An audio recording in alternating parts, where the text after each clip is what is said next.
Gran Turismo 7 has updated its handling model and it's made a lot of people very upset. Now, I've been covering the Gran Turismo 7 handling model since the very first day of release, in the very first week, when it was very oversteery, then they made it more understeery, then they added some slip angle back in, and I've covered it all the way.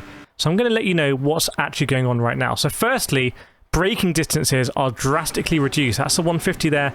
That's where I normally brake. I'm coming into the corner way too early. That just means on braking alone, you're going to be faster at circuits now because you can keep going deeper into the corner. You can brake later. That's going to be a controversial change for esports players. They're not going to like it, but I don't really care too much about that. But pretty consistently, I found that you can brake later. I also generally feel like in Group 3 cars, in the GT3 cars, on the racing soft tyre, there's a huge amount of grip now. And I feel like that grip is sometimes contributing to understeer because you're just so gripped up, but also is generally making the cars feel quite easy to drive and therefore quite arcadey.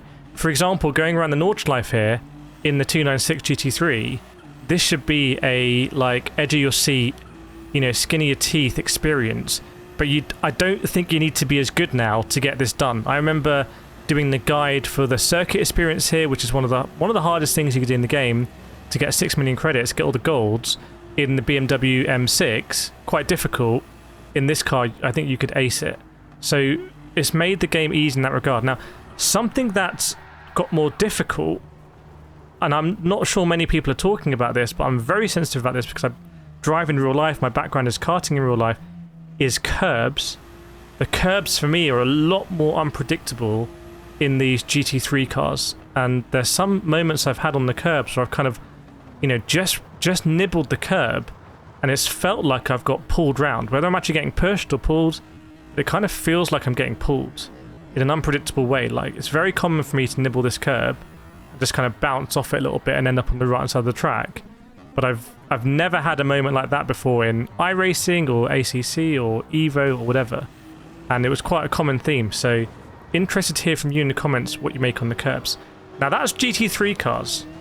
Most esports drivers are going to be doing GT3s. A lot of the dailies, GT3s quite popular on sport mode. What about road cars? So I jumped in here to Dodge Challenger, rear-wheel drive American muscle car basically. And this was a lot of fun to drive. And this is more fun than these cars have been in the past on Gran Turismo.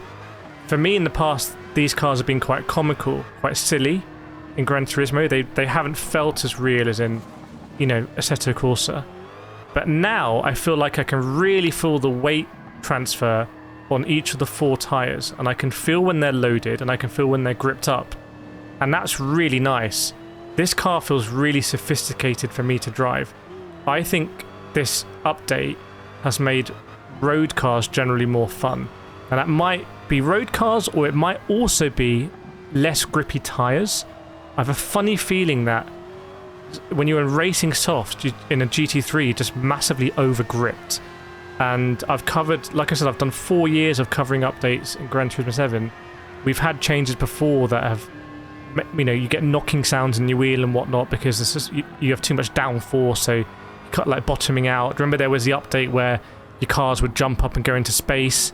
So Gran Turismo is tweaking with like the grip levels, whether it's some kind of gravity or the grip that the tyres have. And here I feel like they've maybe tweaked it in a way that cars like this feel like they're less planted on the surface all the time. So it means you can manipulate the weight on certain tyres. But I feel like racing softs in GT3 cars are maybe overpowering it. Now, I jumped into the RCZ, Peugeot RCZ. This is a car that I drive in real life. This is a car that I'm driving at circuits in the UK.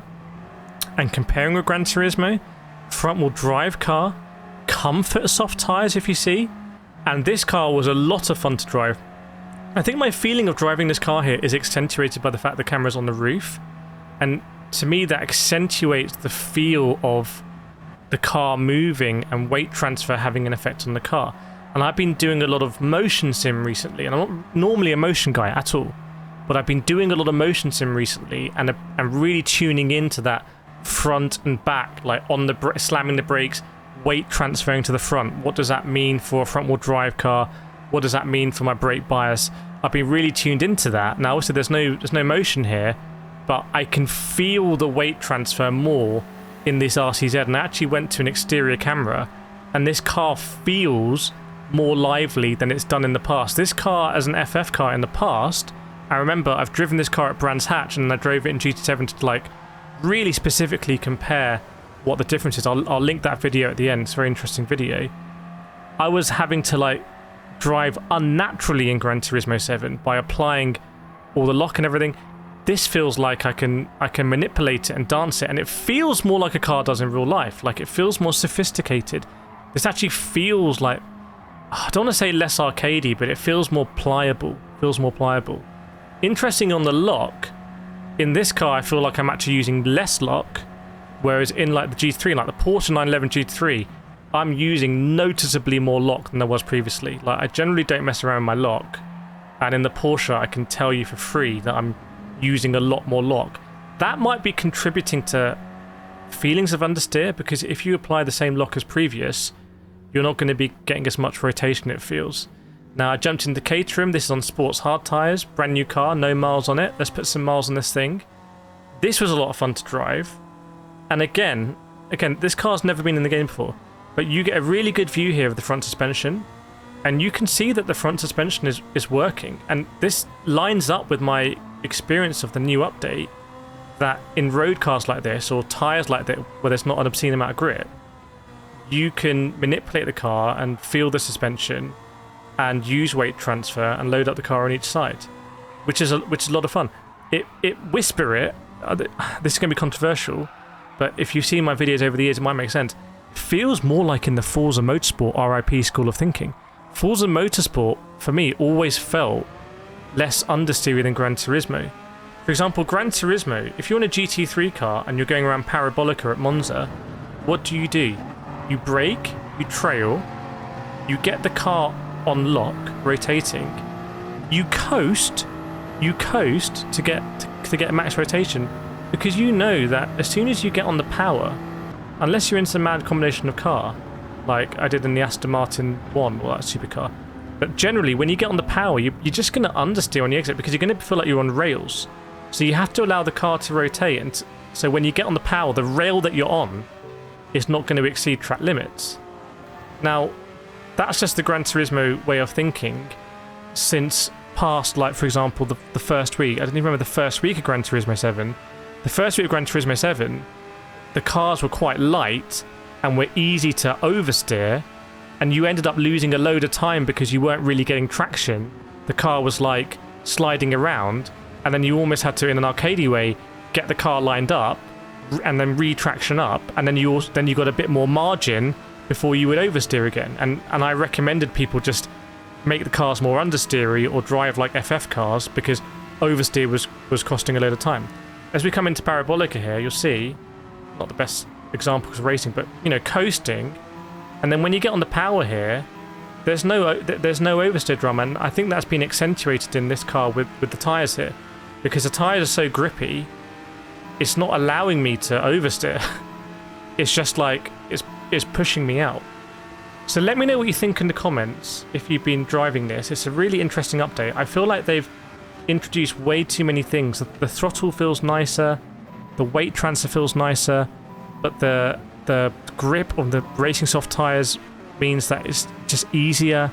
So there's a lot going on. Let me know what you think in the comments, because I'm sure they're going to hotfix this, because there's a lot of complaints about it. But generally speaking, I feel like it might have made road cars a bit nicer, and maybe it's going to make GT3 cars, Group 3 cars, a bit more samey and a bit more stale, and therefore a bit more like bop dependent, because you're not going to have unique characteristics as much. Let me know what you think. Make sure to subscribe, check out this video here, and I'll see you in the next one.